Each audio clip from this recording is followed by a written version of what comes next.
भाइयों और बहनों, आज की कथा सुनते समय यदि आपकी आंखों में आंसू आ जाएं, तो समझ लीजिए श्याम आपके पास बैठकर सुन रहे हैं। एक माँ थी, नाम था सावित्री। उसका एक ही बेटा था, आरव। पति का देहांत कई वर्ष पहले हो चुका था। वो घरों में काम करके अपने बेटे को पढ़ा रही थी। उसकी दुनिया बस उसके बेटे तक ही सीमित थी। एक दिन अचानक आरव बहुत बीमार पड़ गया। तेज बुखार, हालत बिगड़ती जा रही थी। डॉक्टर ने कहा, इलाज लंबा चलेगा और खर्च भी बहुत होगा। सावित्री के पास पैसे नहीं थे। रिश्तेदारों ने मुंह मोड़ लिया। पड़ोसियों ने भी साफ कह दिया, हम कब तक मदद करें। उस रात अस्पताल के बाहर बैठकर वो फूट फूट कर रो रही थी। आसमान की ओर देखकर बोली, हे श्याम, मैंने कभी किसी का बुरा नहीं किया। आज मेरे बच्चे को बचा लो। मेरे पास कुछ नहीं है, बस आप ही सहारा हो। वो दिन शनिवार का था। सावित्री ने कांपते हाथों से मोबाइल में श्याम बाबा का भजन चलाया और अस्पताल की फर्श पर ही सिर झुका दिया। अगर मेरा बच्चा बच गया तो हर शनिवार आपका नाम जपूंगी, बस मेरी गोद सूनी मत करना। उसकी आवाज़ भर्रा गई। आंसू रुक ही नहीं रहे थे।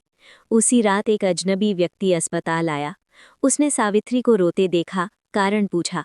सब सुनकर वो चुपचाप अंदर गया, डॉक्टर से बात की और पूरा खर्च जमा कर दिया। सावित्री को पता भी नहीं चला किसने मदद की। अगले कुछ दिनों में आरव की तबीयत सुधरने लगी। डॉक्टर भी हैरान थे, इतनी जल्दी सुधार कैसे हो गया। जब सावित्री धन्यवाद कहने उस अजनबी को ढूंढने गई, तो अस्पताल में ऐसा कोई व्यक्ति दर्ज ही नहीं था। उस दिन उसे समझ आ गया, वो अजनबी कोई इंसान नहीं था। वो तो स्वयं श्याम थे, जो अपने भक्त की पुकार सुनकर आए थे। आज भी सावित्री हर शनिवार आंखों में आंसू लेकर कहती है कि जिस दिन सबने साथ छोड़ा, उस दिन श्याम ने हाथ थाम लिया। भाइयों और बहनों, जब आप सच्चे मन से पुकारते हैं तो श्याम दूरी नहीं देखते, वे आंसू देखते हैं। यदि आप इस समय किसी दर्द से गुजर रहे हैं तो याद रखिए, आंसू व्यर्थ नहीं जाते।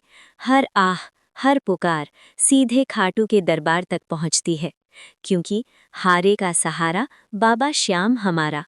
अगर आपकी आंखों में भी आंसू आ गए हों तो कमेंट में लिखिए जय श्री श्याम, और ये कथा उस माँ तक पहुंचाइए जो आज अपने बच्चे के लिए रो रही है। श्याम सबकी लाज रखें। जय श्री श्याम।